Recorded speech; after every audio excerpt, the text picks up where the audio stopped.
우리나라 학생들이나 직장인들은 죽으나 사나 영어를 열심히 공부를 해야 됩니다.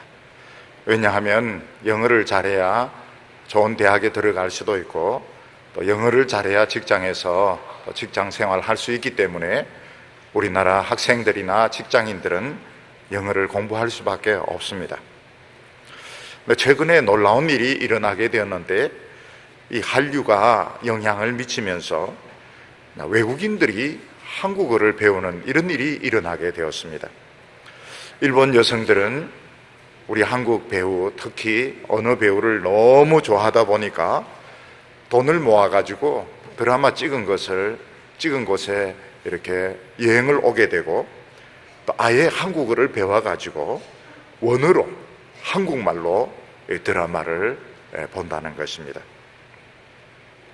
우리나라 청소년들, 이 K-POP 가수들이 인기를 끌게 되니까 서양 청년들이 한국어로 K-POP 노래를 따라 부르고, 또 가수들이 이렇게 왔을 때 한국어를 든 피켓을 들고 소녀시대 환영해 이러는데, 이거 참 이 꿈인지 생신지 참 놀랍기도 하고, 동남아시아에서는 지금 한국 기업에 취직을 하기 위해서 한국어를 배우는 이 강좌가 아주 인기가 높다고 말씀하고 있습니다.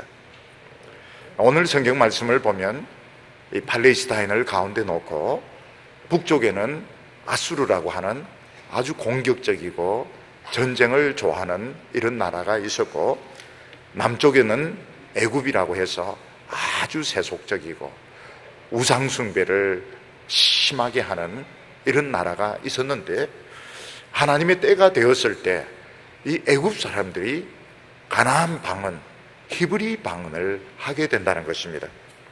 그들이 너무나도 하나님의 말씀을 좋아해서 가나안 말, 히브리 방언을 배우게 되고, 심지어는 애굽 사람과 아수르 사람들이 다 함께 하나님을 믿는 이런 놀라운 시대가 오게 될 것이라고 말씀하고 있습니다.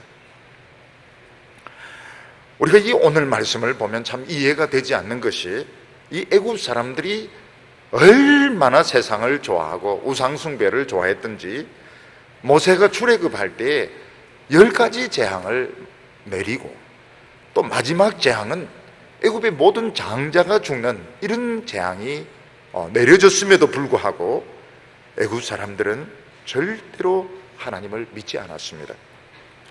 근데 하나님께서는 이 우상숭배자들, 이렇게 세상을 좋아하고 이렇게 엄난한 자들을 하나님께서 변화시키시는데, 그들이 히브리 방언으로 성경을 읽게 되고, 심지어는 가장 폭력적인 민족, 전쟁으로 수많은 사람들을 죽인 이 아수르 사람들까지 하나님을 믿게 만들겠다, 이렇게 말씀하고 있습니다. 이 당시 애굽인들이 하나님을 믿을 수 있다면, 아수르 사람들이 변화될 수 있다면, 이 세상에 하나님을 믿지 않고 변화되지 않을 사람이 아무도 없을 것입니다. 하나님께서는 그렇게 하겠다고 말씀하셨습니다. 우리가 보기에는 이 세속화의 물결이 얼마나 심한지, 유다 백성들은 북쪽의 아수르의 눈치를 보고 또 남쪽 애굽을 따라가려고 그렇게 애를 쓰다가 결국은 양쪽에서, 한쪽에는 군사적으로 공격을 받고 한쪽에는 이 우상숭배 세속화의 공격을 받아서 결국은 이 유다가 무너지게 되는데, 하나님 백성들도 스스로 자신을 지키지 못하는 이런 때에 하나님께서 어떻게 애굽과 아수르를 변화시켜서 하나님을 믿게 할 수 있을까? 참 놀라운 말씀을 하고 계시는데, 바로 이것이 하나님의 모략이고 하나님의 경륜이고 하나님의 뜻이라고 말씀하고 있습니다. 오늘 첫 번째는 애굽에서 일어날 놀라운 변화에 대해서 말씀하고 있습니다. 우리가 지난주에도 잠깐 살펴봤지만, 애굽 또는 에집트라고 하면 피라미드의 나라, 스핑크스의 나라, 미라의 나라로 생각을 합니다. 애굽은 고왕조, 중왕조, 신왕조를 거치면서 그 당시 전 세계에서 제일 잘 살던 나라였고, 학문과 문화와 종교가 엄청나게 발전했던 나라였습니다. 그러면서도 애굽은 우상 숭배가 전 세계에서 최고로 심한 그런 나라였고, 이 제사장의 파워가 얼마나 세었는지 바로도 제사장을 건드릴 수가 없을 정도였습니다. 그런데 우리가 지난주 말씀을 보면 이 애굽이 점점 국력이 약해지다가 드디어 망하게 됩니다. 어떻게 해서 애굽은 망할래야 망할 수 없는 나라인데, 나일강이 자동적으로 기름진 흙을 날라다 주어서 그렇게 농사가 잘 되던 나라였는데 어떻게 이 애굽이 쇠약해지고 망하게 되는가? 모래시계의 예를 들어서 말씀을 드렸습니다. 모래시계, 하나님의 때가 다 되었기 때문에 결국 에집트는 쇠약해지게 되는 것입니다. 마찬가지로 이 세상의 어떤 나라라든지 기업이라든지 심지어는 학문이나 종교도 나름대로 한참 번창하다가 하나님의 때가 되면은 쇠약해져서 나중에는 흔적만 남기고 없어지게 됩니다. 인도의 간다라 문명이라든지, 에집트는 투탕카멘의 이런 그 무덤 이야기를 드렸고, 중국은 진시 황제의 무덤이라든지 이런 한창 번창했던 그런 흔적만 남기고 다 없어지고 맙니다.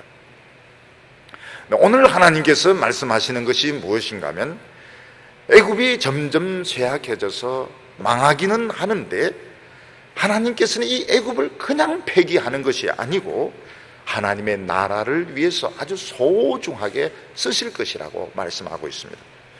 그래서 애굽 사람들 중에서 가나안 방언, 히브리 방언을 하는 사람들이 생기게 될 것이고, 애굽에서 하나님을 믿는 도성이 5개나 생기게 되고, 아예 애굽에 이 하나님의 제단이 생기게 될 것이라고 말씀하고 있습니다. 우리는 이 애굽을 2가지로 해석을 해야 됩니다. 하나는 실제로 그 옛날에 애굽에 그런 일이 일어났습니다. 에집트에 실제로 그런 일이 일어났고, 또 하나는 무엇인가 하면 오늘 이 세상에 돈을 좋아하고 우상 숭배하고 그리고 엄난한 이 세상 사람들도 하나님은 얼마든지 변화시켜서 하나님 백성이 되게 할 수 있다, 이것을 보여주는 것입니다. 그래서 오늘 본문에서 애굽이나 아수르라고 할 때는 그 옛날의 애굽을 이야기함과 동시에 오늘 미국이라든지 오늘 이 한국의 대도시라든지 정말 세속적이고 물질 만능주의에 빠져있고 우상숭배에 빠져있는 사람들 가운데서 하나님의 백성을 많이 만들겠다는 이런 약속으로 우리가 2가지로 해석을 해야 됩니다. 오늘 16절과 17절을 보면, 그날의 애굽인이 부녀와 같을 것이라. 그들이 만군의 여호와의 흔드시는 손이 그들 위에 흔들림을 인하여 떨며 두려워할 것이며, 유다의 땅은 애굽의 두려움이 되리니 이는 만군의 여호와께서 애굽에 대하여 정하신 모략을 인함이라. 그 소문을 듣는 자마다 떨리리라. 이렇게 말씀하고 있습니다. 오늘 말씀 16절과 17절은 2가지 말씀을 하고 있는데, 하나는 하나님께서 애굽 사람들을 굉장히 떨리게 만든다는 것입니다. 여자들처럼, 여성들처럼 마음을 나약하게 만들고 떨리게 만들 것이고, 특히 이 유다 백성들의 이 소식이 애굽 사람들에게 큰 충격을 주게 되는데 이게 하나님의 모략이다, 이렇게 말씀하고 있습니다. 여기서 그날에라고 하는 것은 이 애굽에 대한 하나님의 정하신 때가 다 된 것을 말합니다. 애굽은 그 천년적인 이런 지형적인 축복 때문에 옛날에는 군사력이 얼마나 강했는가 하면 유브라데 강 넘어서까지 영향을 미치게 되었습니다. 지난번에도 말씀을 드렸다시피 그 고왕조 때, 그러니까 큰 피라미드를 만들어서 전부 고왕조입니다. 고왕조 때는 이 피라미드 제일 큰 거는 큰 돌이 몇 개나 들어가는 50만 개가 들어가서 피라미드 하나를 만들었습니다. 얼마나 애굽이 강했는가 하면 전 세계에서 건드릴 나라가 없었고, 농사는 최고로 잘 되었고, 유브라데 강 너머서까지 애굽은 영향력을 미쳤습니다. 네, 하나님의 때가 되었을 때 에집트는 내란으로, 그리고 기후가 변하면서 농사가 어렵게 되고, 그리고 물고기도 잡지 못하게 되고, 섬유업도 망하게 되면서 점점 약해지다가 아수르의 공격으로 치명상을 입게 됩니다. 그래서 아수르의 공격으로 에집트는 그 식물인간처럼 이렇게 되고, 바벨론의 공격으로 치명적으로 망하게 됩니다. 그리고 알렉산더 대왕이 와서는 완전히 에집트는 망하게 됩니다. 에집트의 왕조는 멸망을 하게 됩니다. 그 나라라고 하는 것은 하나님께서 이 아수르를 통해서 팔레스타인과 에집트를 공격을 할 때를 말합니다. 이때 애굽인들의 마음이 부녀와 같다 이렇게 말했는데, 부녀라고 하는 것은 여자의 마음을 두고 말하는 것입니다. 보통은 이제 남자의 마음, 요즘은 좀 또 반대인 것 같아요. 요즘은 여성들이 굉장히 강하고 뼈대도 굉장히 세고, 여성들은, 남자들은 막 갈대같이 좀 흔들리고, 요즘은 좀 반대가 되는데, 보통 옛날에는 보면 남자 하면 고집스럽고, 그리고 강하고, 남의 말을 끝까지 듣지 않고 막 치고받고 싸우는, 이게 남자의 마음이라면, 여성의 마음은 좀 의존적이고 또 흔들리고 강하지 못한 이런 마음을 여성의 마음이라고 이렇게 말합니다. 그런데 요즘 와서는 그렇지가 않아요. 요즘은 남자들이 굉장히 흔들리고, 여성들은 벌써 골격도 크고, 보통 터지는 쪽 보면 남자들이 터지고 이런 걸 보게 되는데, 옛날에는 이제 여성들이 부드러웠던 겁니다. 약하고 의존적이고 남 말 잘 듣는 이런 마음이었습니다. 근데 이 애굽 사람들이 굉장히 프라이드가 세고, 절대로 다른 나라의 종교를 받아들이지 않고, 사상을 받아들이지 않고, 오로지 자기만 최고로 강하다, 똑똑하다, 천상천하 유아독존 같은 이런 생각을 가지고 있다가 흔들리게 됩니다.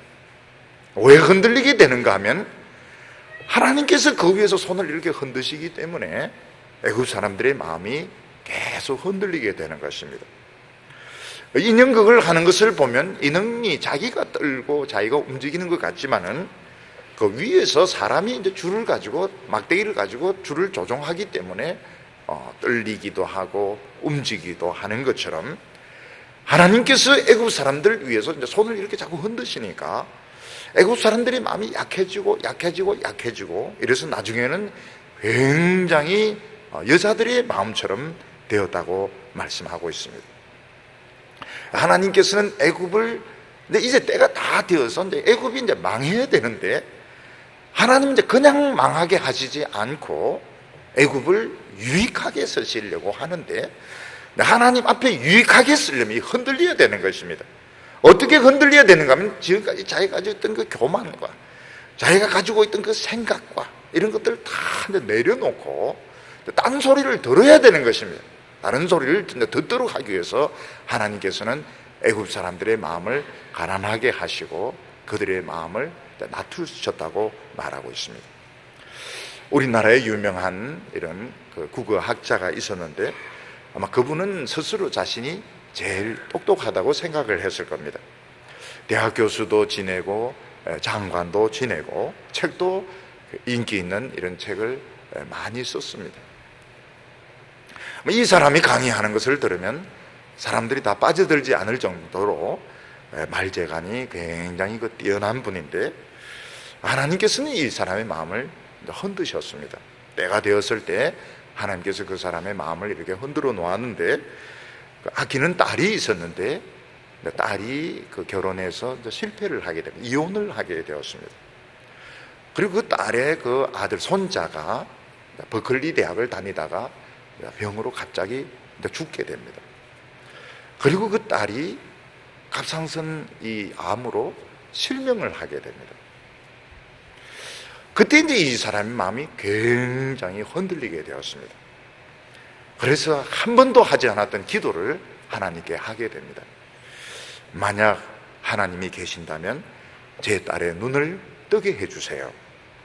제 딸이 눈을 뜨면은 예수 믿고 세례를 받겠습니다. 참 무릎 꿇고 하나님 앞에 웬만해가지고는 무릎 꿇고 기도 안 하던 분이 딸이 실명을 하게 되니까 딸이 눈을 뜨기 위해서 기도를 했습니다. 딸이 시력이 돌아왔습니다. 딸이 시력이 돌아왔습니다. 그래서 이분은 예수를 믿고 세례를 받게 되었습니다. 그리고 딸과 무슨 약속을 했는가 하면 기도해서 보게 되었다 이런 말 안 하기로 서로 약속을 했습니다. 왜냐하면 그런 말 하면 저 지성인이 저거 미쳤다 할까 싶어가지고 기도해서 눈 뜨게 되었다 이 말은 서로 안 하기로 이렇게 약속을 했는데 결국은 다 그 말까지 다 이야기를 하게 된 겁니다. 사람들은 자기의 그 좁은 세계 안에서 확고한 신념을 가지고 살아갑니다. 고집을 막 부리고 주장을 하는 사람일수록 마음이 약한 사람입니다. 왜냐하면 내가 여기서 밀리면 내가 지금까지 생각했던 것, 주장했던 것 다 무너지게 되니까 자신이 없는 사람일수록 굉장히 고집을 부리고 강력한 표현을 쓰고 남의 이야기를 절대로 안 듣습니다. 그런 사람들이 사실은 약한 사람들입니다. 그때 하나님께서 흔들어 버리면 내가 고집하고 있던 것들, 내가 주장하고 있던 것들 다 엉터리가 아니었을까 이러면서 다른 이야기를 들을 마음의 여유가 생기게 되는 겁니다. 그래서 하나님께서는 애굽 사람들의 마음을 가난하게 하셨고 지금까지는 우리 애굽이 최고다, 종교나 무슨 문학이나 학문이나 우리 애굽이 최고다, 절대로 다른 사람 말을 받아들이지 않았는데 가난해지게 되니까 국력이 약해지게 되니까 이제 다른 말에 대해서 관심을 가지게 된, 눈에 딱 들어오는 게 뭔가 하면 유다가 들어오는 유다라고 하는 굉장히 그 이상한 나라가 눈에 딱 들어오게 되고 그 유다의 모든 것들이 마음속에 충격으로 와닿게 되었던 겁니다. 17절 말씀 보면 유다 땅은 애굽의 두려움이 되리니 있는 만군의 여호와께서 애굽에 대하여 정하신 모략을 인함이라. 애굽이 이제 약해지고 나서 가난해지고 나니까 이제 주위 나라에 이제 관심을 가지게 되는데 이 유다라는 나라가 굉장히 희한한 나라인 겁니다. 유다라고 하는 나라는 큰 나라가 아닙니다. 북쪽 이스라엘보다 적고 수리아보다 적고 근데 맨날 공격을 당합니다. 맨날 공격을 당하는데 어떤 때는 막 부흥이 일어납니다. 굉장한 부흥이 일어나고 막 기적이 일어나다가 또 어떤 때는 엄청 두들겨 맞고 그러다 이스라엘은 망해버리고 같은 이스라엘인데 망해버리고 나중에 또 어떤 일이 일어나면 아수르 군대 18만 5천 명이 예루살렘 안에서 전멸을 당해버리는 이런 소식을 듣게 되는 것입니다. 원래 이 애굽은 유다에 관심이 없었습니다. 막 우리가 최고고 우리가 최고로 잘 살고 어떻게 하면 이 부를 많이 누리고 즐기고 죽은 뒤에 어떻게 영원히 살 것인가 피라미드 만들고 미이라 만들고 이런 데 신경을 쓰다가 가난해지게 되니까 사실은 피라미드를 못 만듭니다. 미이라 만드는 것도 어렵습니다. 그러다 보니까 이제 주위 나라에 관심을 가지게 되는데 눈에 들어오는 게 유다라고 하는 이 이상한 나라는 겁니다. 어떤 데는 이제 망할 것 같다가도 굉장한 부흥이 일어나고 어떤 데는 부흥이 일어나다가 막 하나님으로부터 엄청난 징계를 당하게 되고 그 강한 아수르 군대가 예루살렘 앞에서 막 전멸을 당하게 되고 도대체 어떻게 해서 이런 일이 일어나게 되는가 유다에 대해서 관심을 가지게 됩니다. 애굽 사람들이 유다 백성들에 대해서 관심을 가지게 된 것은 아이러니컬하게 아수르의 그 공격 때문이었습니다. 아수르가 공격을 하니까 이스라엘이 이제 망하면서 피난민들이 애굽으로 오게 됩니다. 또 아수르가 유다를 공격하니까 예루살렘만 남고 나머지는 다 황폐하게 되면서 그 사람들이 또 애굽으로 피난을 오게 되는데 심지어는 어떤 도시는 유대인들이 굉장히 많아. 알렉산드리아나 이런 쪽에는 유대인들이 굉장히 많았습니다. 그 애굽인들이 물어봅니다. 너희들은 한때 왜 그래 나라가 그렇게 부강했느냐? 그다음 왜 그래 또 그런 어려움을 당하느냐? 도대체 너희 나라가 가진 수수께끼가 뭐냐? 이제 이걸 물어보았을 때 유대인들이 이야기를 합니다. 우리가 막 부흥할 때는 결사적으로 하나님을 믿었을 때, 그때는 막 부흥이 일어나고 기적이 일어나고 축복이 일어나는데, 우리의 마음이 교만해서 우리가 세상을 의지하고 세상을 따라갔을 때는 우리가 이렇게 망하게 된다. 그 아수르 군대가 어떻게 18만 5천 명이 예루살렘에서 죽느냐? 그것을 우리가 결사적으로 하나님 의지했더니 하룻밤새에 다 죽어버렸더라. 그러면 애국 사람들이 무슨, 우리는 그러면 어떻게 되냐? 우리는 옛날부터 우리는 이런 그 죽은 신을 섬기고 우상을 섬기고 태양신을 섬겼는데 우리는 어떻게 되냐? 너희들은 우리보다 한 100배 이상 심판을 더 당할 것이다. 우리는 그냥 맛배기에 불과해. 이러니까 애국 사람들이 이제 벌벌벌 떠는 겁니다. 하나님을 믿는 사람들이 이 정도로 환난과 고통 당하면 우리는 그냥 죽었구나, 이러면서 애굽 땅에 그런 소식을 듣고 두려워하게 됩니다. 오늘도 이 세상 사람들은 할 수 있으면 하나님 백성에 대해서 관심을 안 가지려고 합니다. 세상이 너무 좋고 세상이 너무 편하고 세상은 알아주고 돈 벌고, 그러다가 어려운 일 딱 환난 고통 당하면 하나님의 백성들의 이야기가 귀에 들어오게 됩니다. 그래서 묻습니다. 너는 하나님을 믿는데 왜 그렇게 고생을 많이 하느냐? 하나님께서 나를 정금으로 만드시려고 연단하신다고 그래. 그리고 그런 가운데 하나님 뭘 주시느냐? 엄청난 이 성령의 기쁨을 주시고 부흥을 주시고 축복을 주신다. 그때도 하나님의 백성들이 막 성공을 했습니다. 물질적인 복을 받았습니다. 그래서 묻습니다. 그 성공의 비결이 뭐냐? 축복의 비결이 뭐냐? 그런 소리 하지 마라. 우리는 사실은 영적으로 수백 배, 수천 배 우리는 복을 받았고, 지금 돈 있고 잘 사네, 이거는 그 천분의 일, 만분의 일, 이게 아무것도 아니다 이러면은 굉장히 충격을 받는 겁니다. 잘 사는 것이 전부인 줄 알았더니 이게 아무것도 아니라는 거예요. 이 아파트, 이 차, 이거 아무것도 아니고 우리에게 주신 이 부흥의 축복에 비하면 천분의 일, 만분의 일도 안 된다. 그럼 우리는 그럼 어떻게 되냐? 너희들은 우리보다도 한 10,000배 정도 환난 당해야 될 걸. 그러면 이제 형제들아, 우리가 어찌 알고 예수를 믿고 세례를 받으라고 이야기를 하게 되는 것입니다. 이게 하나님의 모략입니다.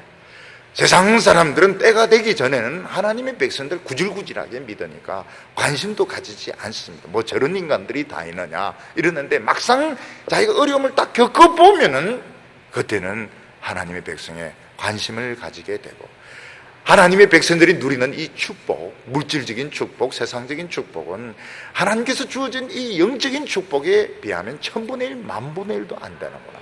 저 사람들 마음속엔 이미 엄청난 복을 받아 이미 물질은 문제가 안 되는구나 하는 것을 깨닫고 두려워하게 되는 것입니다.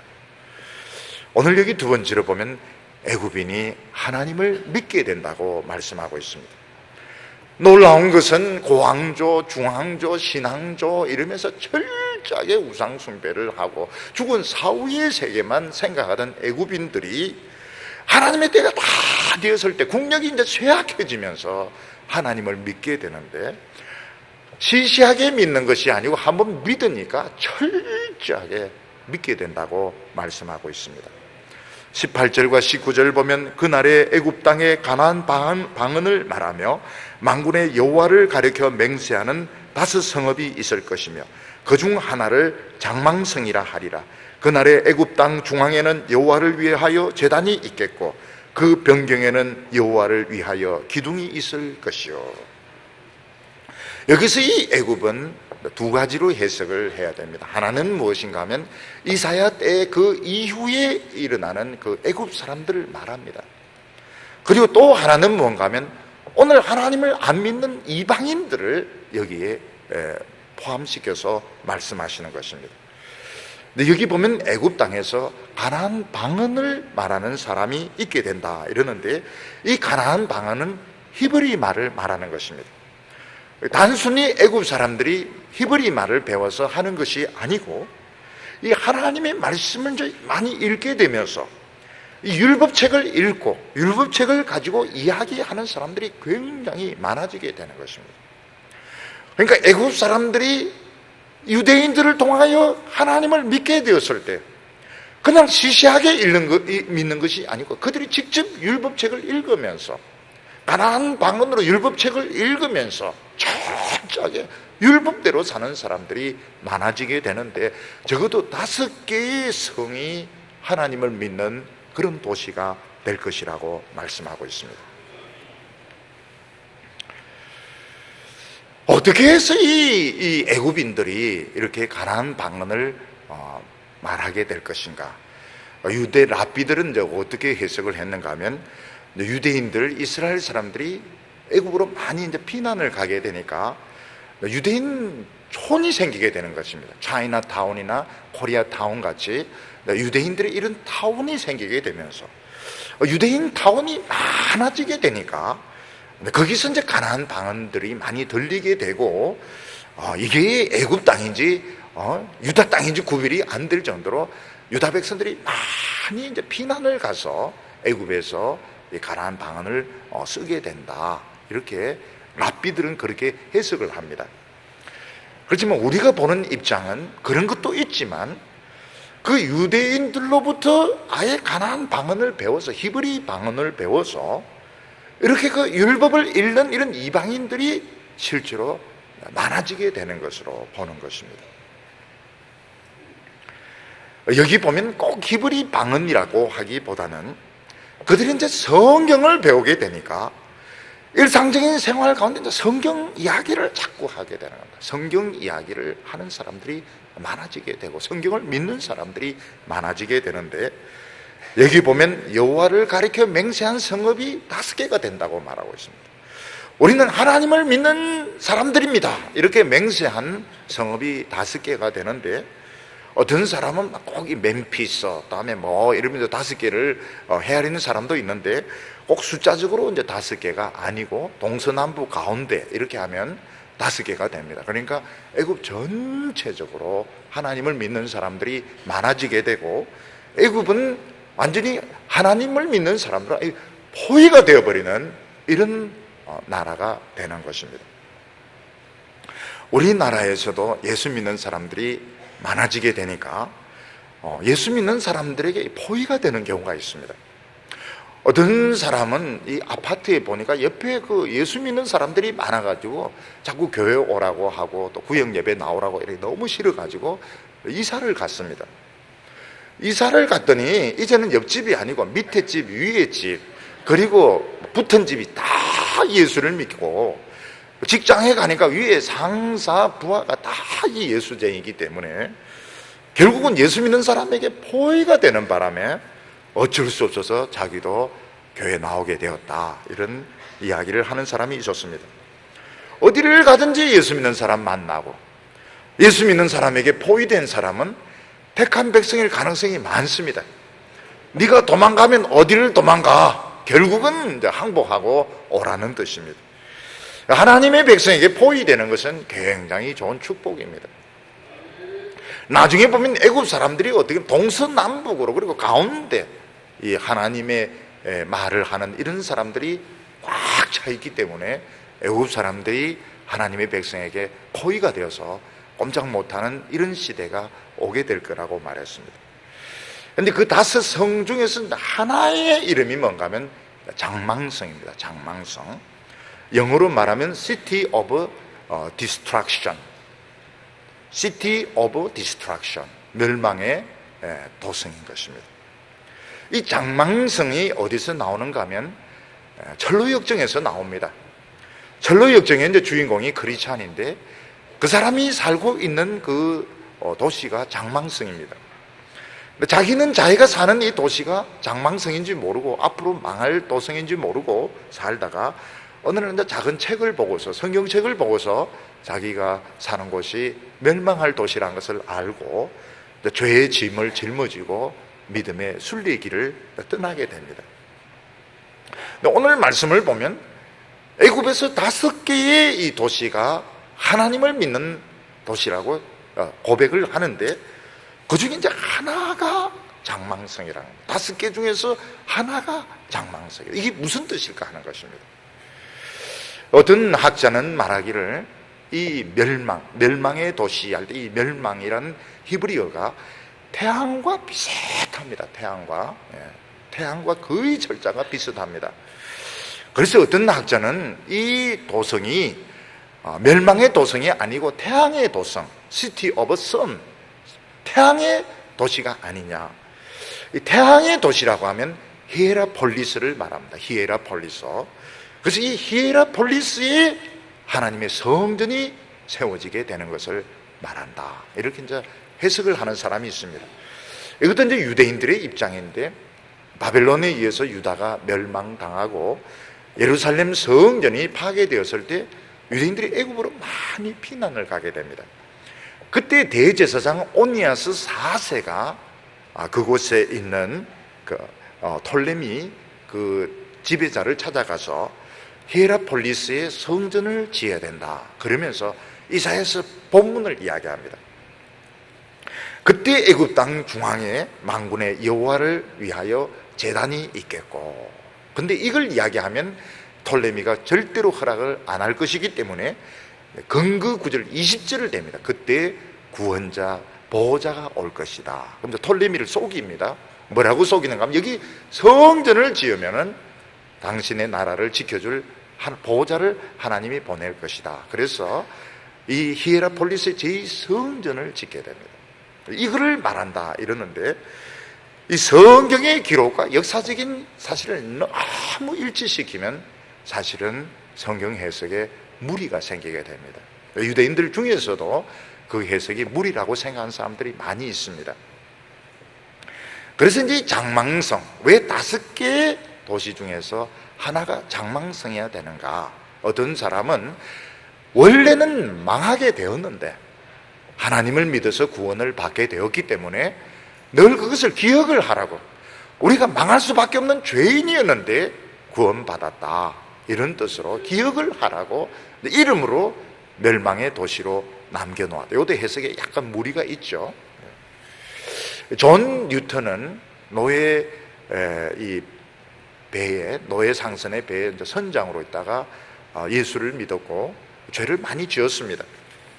그래서 뉴턴은 자기 그 서재에 뭐라고 적어 놓았는가 하면, 애굽에 종되었을 때를 기억하라. 내가 애굽에서 죄의 노예 생활을 했노라. 이걸 늘 자기가 그 기억을 했고, 왜 하나님은 나를 목사로 세웠을까? 참 내가 멸망할 수밖에 없는 죄인인데 하나님께서 이렇게 한없는 자비를 베풀어서서 하나님의 종이 되겠다는 걸 모든 영국 사람들에게 다 알리기 위해서 하나님께서 나를 구원하셨다, 이런 생각을 했습니다. 그래서 어떤 사람들이 해석하기는 다 망해야 되는데 우리가 하나님을 믿고 구원을 받았기 때문에 우리는 이 기억을 해야 된다. 이 세상은 멸망할 도시라는 것을 기억을 해야 된다. 이런 뜻으로 이름으로 장망성을 남겨놓았다고 해석하는 사람이 있습니다.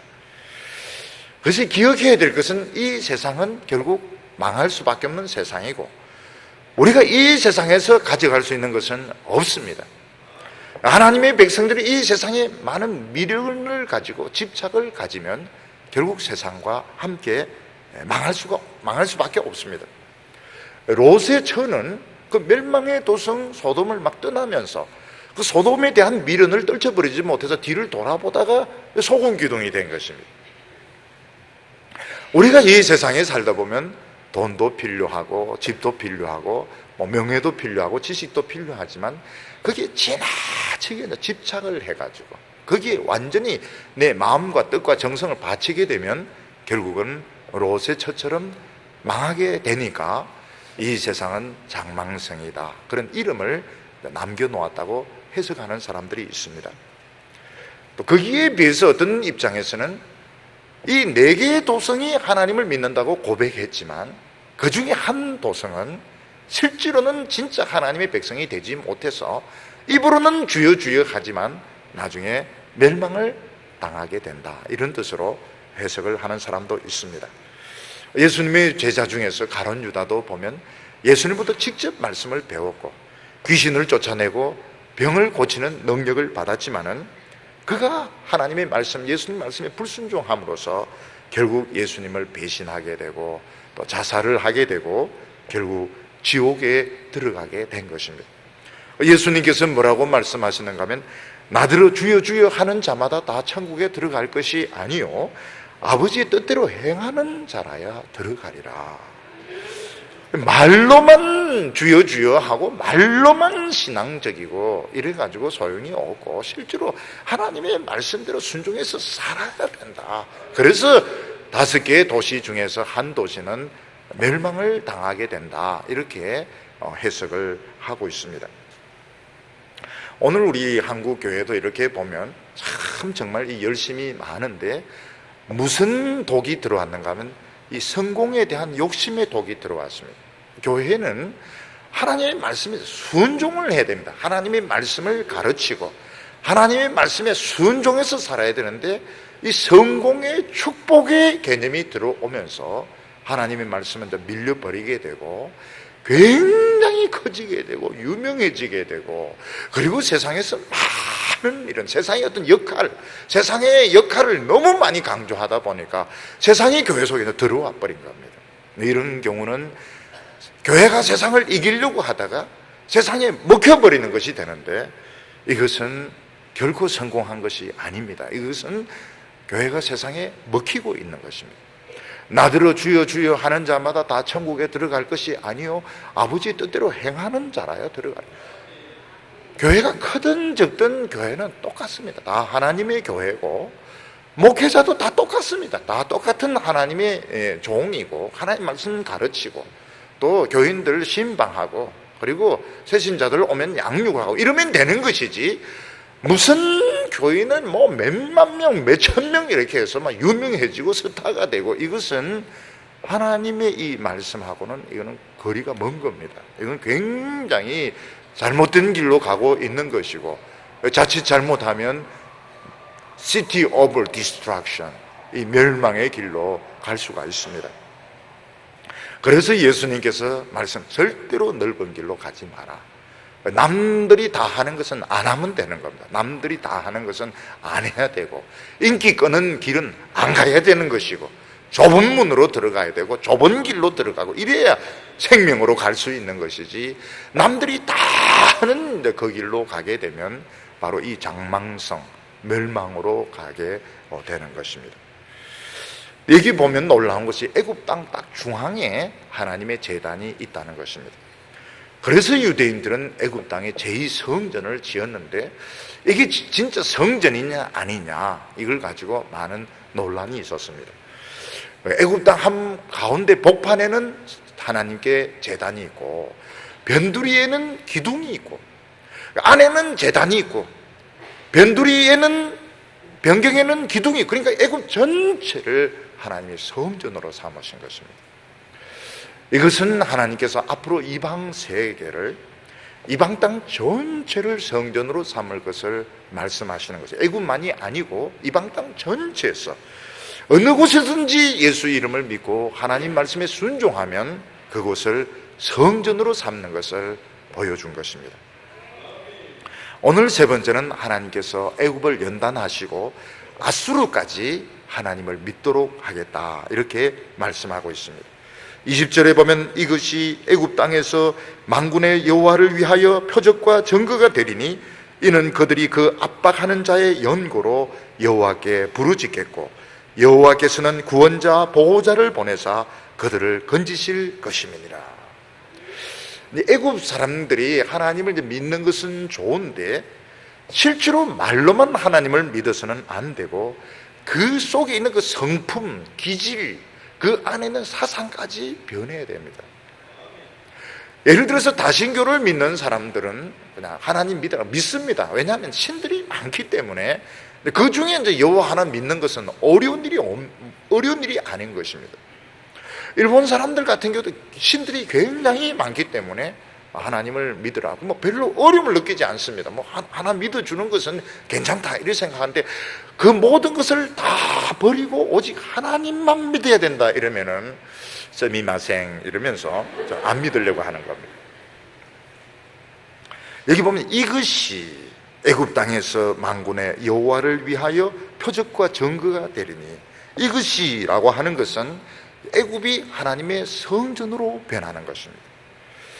그들이 그냥 종교만 변하는 것이 아니고 진짜 하나님의 백성으로 변하는 것을 말하는데, 그냥 변하는 것은 절대로 되지 않습니다.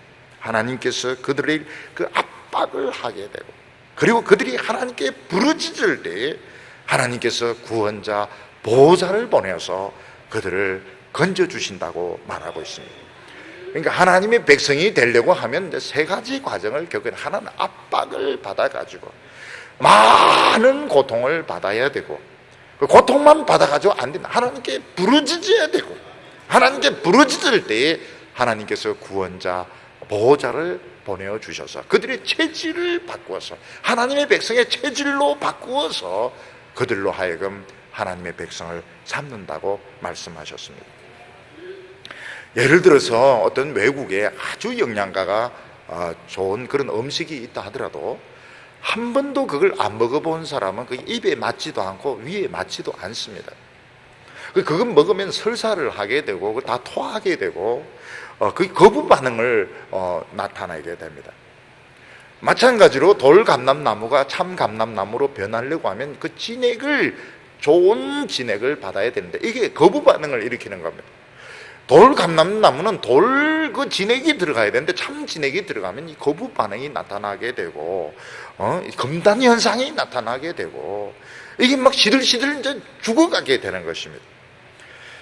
우리가 하나님의 백성으로 변하려고 하면 하나님의 말씀이 굉장히 맛이 있어야 됩니다. 하나님의 말씀이 정말 재미가 있어야 됩니다. 하나님의 말씀이 재미가 있어야 되고, 예배가 재미있어야 되고, 찬송이 재미가 있어야 되고, 성도들을 만나는 것이 막 기뻐야 되는데, 세상에 푹 찌들러 있는 사람이 설교 말씀을 들으면은 이게 귀에 안 들어옵니다. 귀에 안 들어오고, 교회 들어오는 것이 꼭 도살장에 들어오는 것 같고, 기도하라고 눈 감으면 막 오락가락 하면서 1분이 그냥 막 몇 년이나 되는 것처럼 너무너무 힘들죠.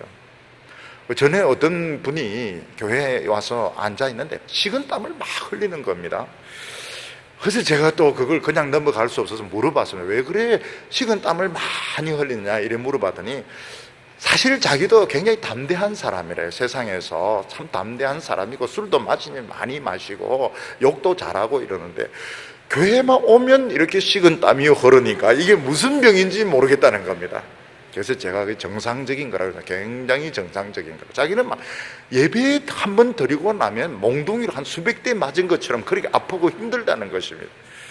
나도 대단한 사람인데 왜 교회만 오면 이렇게 식은땀을 흘리는지 모르겠다고. 그래서 체질이 안 변해서 그런 겁니다.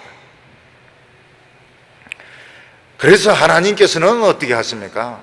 애굽 사람들을 그 압제하는 사람 만나서 아수르의 압제를 당하고, 바벨론의 압제를 당하고, 알렉산드의 압제를 당하고, 그리고 애굽의 그 못된 왕들의 압제를 당하면서 그들이 그 어려움에서 견디지 못하다 보니까 유대인들이 전해주는 그 말씀을 듣고 하나님께 막 부르짖는 겁니다. 그 옛날에 그 자기 신들은 이 부르짖는 신이 아니거든요. 환란이 왔을 때 부르짖을 수 있는 신이 없는 겁니다. 태양신이라든지 죽은 미라든지, 이 어려움이 왔을 때 부르짖을 수 있는 신은 유대인들이 전해주는 여호와밖에 없는 겁니다. 그래서 막 부르짖으니까 하나님께서 구원자를 보내주시고 보호자를 보내주셔서 그들을 하나님의 백성으로 삼아주신다고 말했습니다. 여기서 제일 중요한 것이 뭔가, 누군가 하나님의 말씀을 가르쳐 주어야 됩니다. 하나님의 말씀을 전해 주어야 되는데, 내가 어려움이 없으면 이거 안 듣게 됩니다.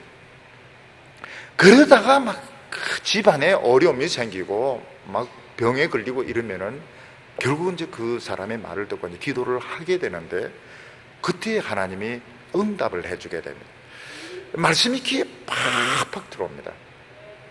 잘 나가고 있을 때, 세상에서 성공하고 있을 때는 설교가 귀에 안 들어. 왜 이래 설교가 긴지, 어떤 놈이 그래 성경을 그래 많이 적어 놨는지, 왜 예배에 또 설교가 있어야 되는지, 정말 설교하고는 원수인데, 어려움 당하고 환난 당하면 귀에 팍팍 들어오게 됩니다. 한마디 한마디가 귀에 막 들어오게 되고, 부인이 이야기하면 보소 한번 기도해 보소. 무슨 기도를 하냐고 막 이러다가 혼자 한번 또 기도해 보면 또 응답이 되고, 근데 말씀 이제 맛을 보게 되고, 기도에 맛을 보게 되면서 그때부터는 막 교회에 나오게 되는데, 새벽 기도도 나오고 금요일도 나오고 가지 말아도 막 나오고 이러면서 이제 하나님의 백성으로 변하게 되는 것입니다.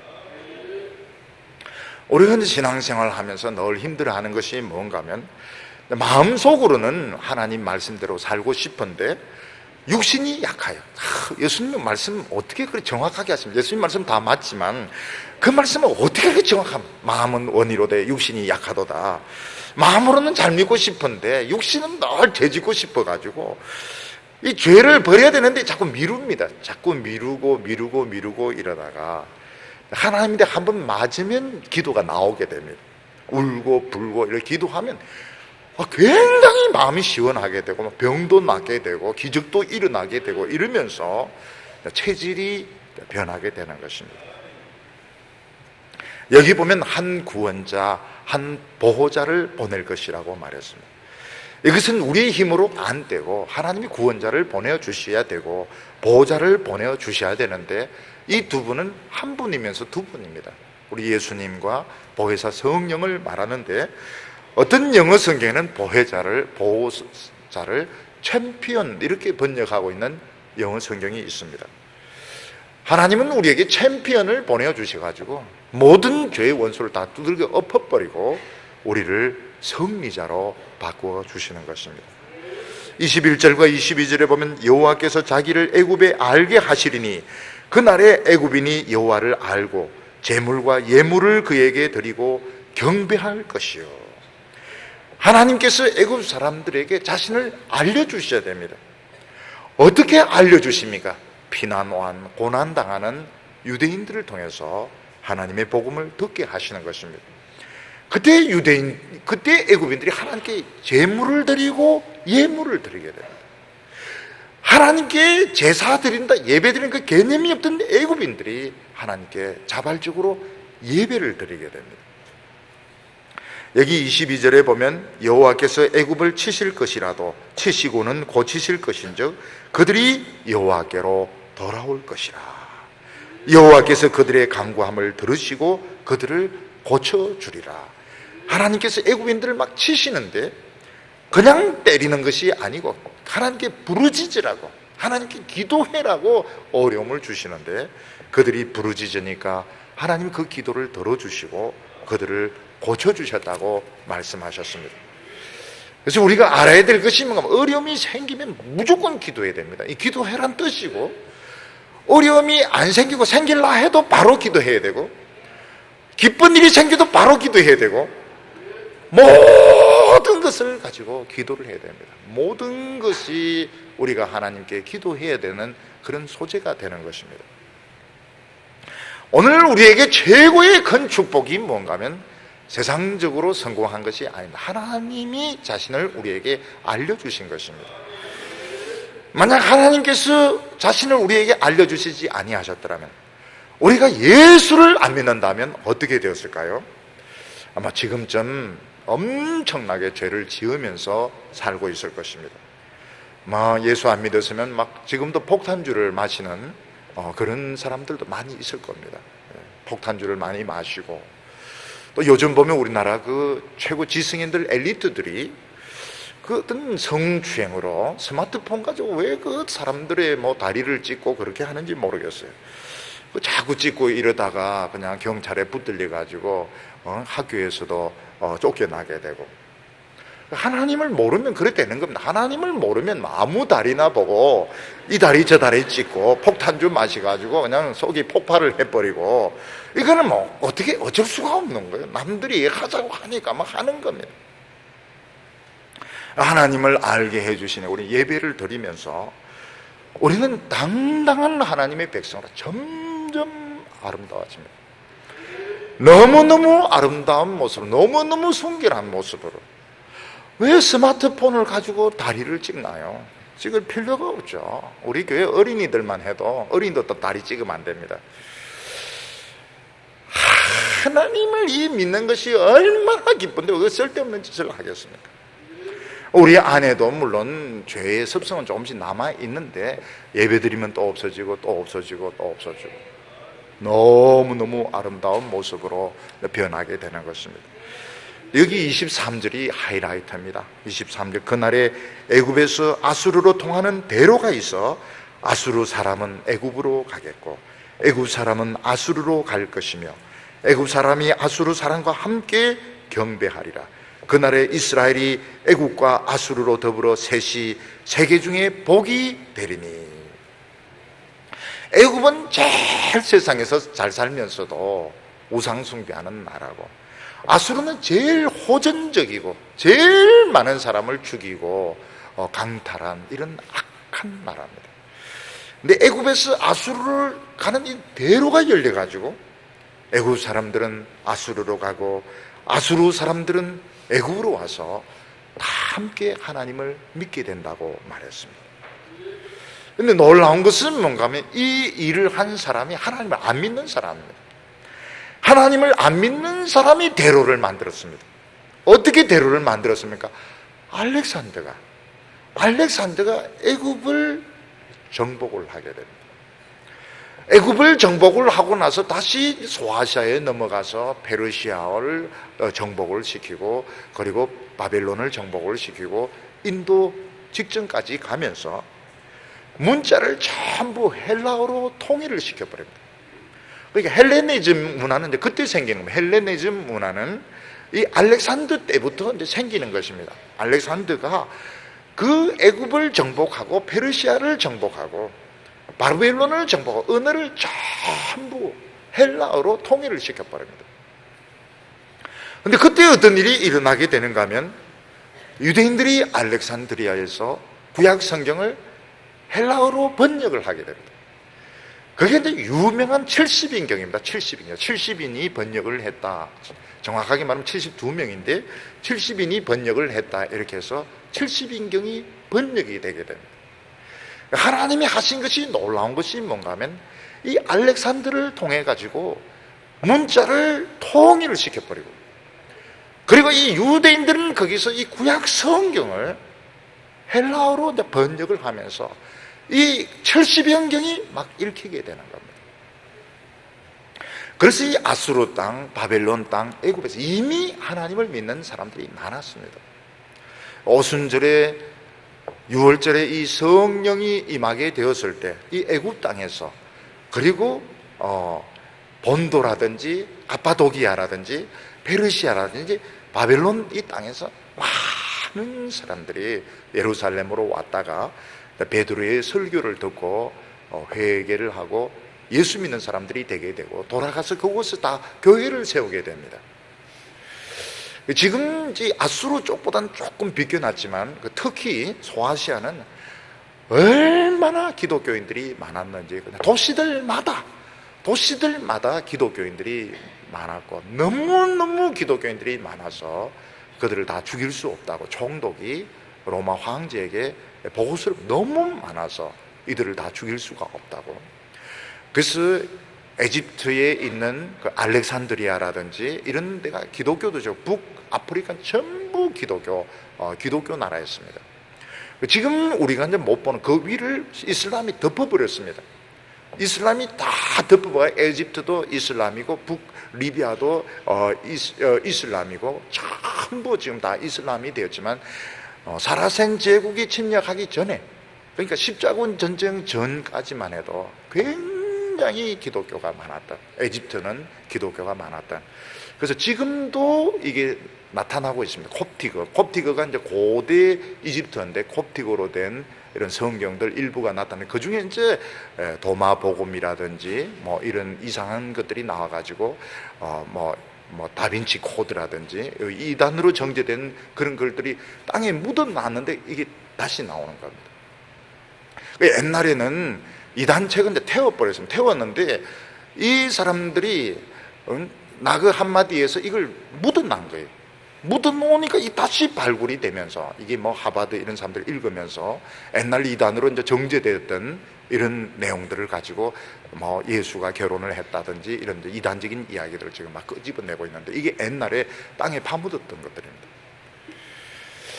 이 놀라운 것이 뭔가 하면 하나님은 생각지도 못했던 이 알렉산더를 통해 가지고 다리를 만들어 버렸습니다. 다리를 만들어 버리고 유대인들은 자기들의 편의를 위해서 성경을 번역했는데 실제로는 유대인들이 본 것이 아니고 우리 이 전 세계 사람들이 70인경을 읽으면서 이미 이 하나님의 말씀을 믿는 사람들이 많았던 것입니다.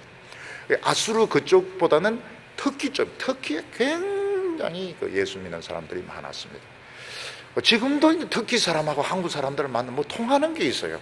뭐가 통하는가 하면은 한국 전쟁 때 터키 사람들이 와서 이제 많이 피를 흘려서 죽었고 또 월드컵 때 우리가 또 4강에서 또 져 주었고 더 중요한 것은 2000년 전에 이들이 믿는 사람들이었던 2000년 전에 이들의 조상은 정말 이 한국 사람들 같이 그렇게 하나님을 믿던 사람들이었던 것입니다.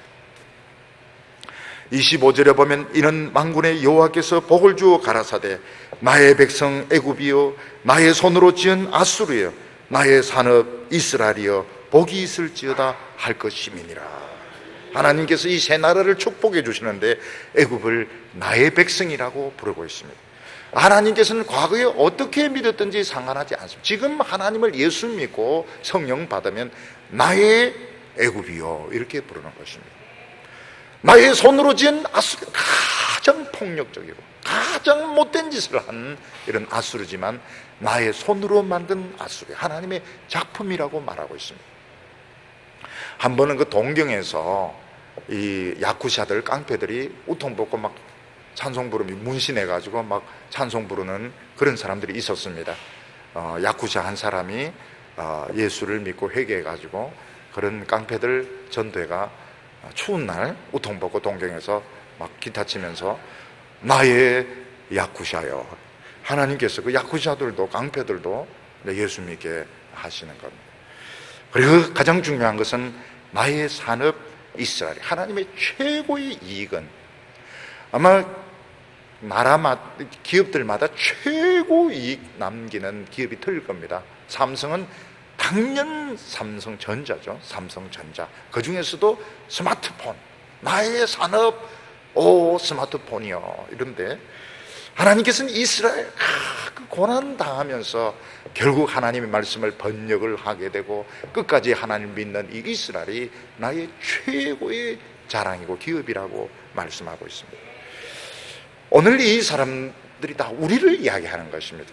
우리가 옛날에는 우상을 섬기는 자들도 있고 지독하게 세상을 사랑하는 사람들이었지만 하나님께서는 백성으로 삼아주셨고 어떤 사람은 막 폭력적인 이런 사람이었지만 때리고 술 마시고 난폭한 사람이었지만 하나님은 손으로 그 사람을 하나님의 작품으로 만드셨고 오늘 우리 성도님들은 하나님의 최고의 기업입니다. 최고의 이문이 남는 기업이 뭔가 하면 말씀을 듣고 정금으로 변하는 하나님의 보석으로 변하는 우리 성도들, 오늘 하나님 앞에서 자신감을 찾으시기를 바랍니다.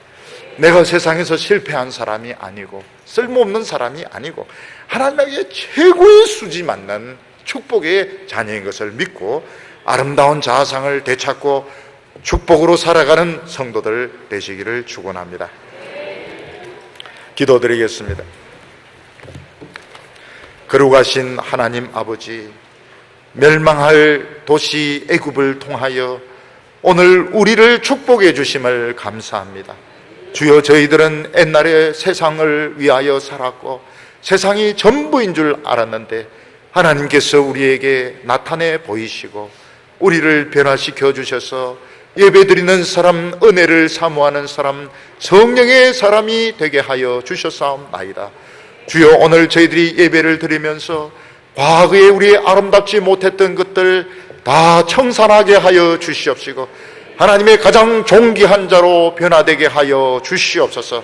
세상에 무릎 꿇지 말게 하여 주시고 내 자신의 부족한 점 때문에 스스로 자신감을 잃지 말게 하여 주시고 하나님 앞에서 당당하고 아름다운 멋진 주의 자녀들로 오늘 거듭나게 하여 주시옵소서. 예수님의 이름으로 기도하옵나이다.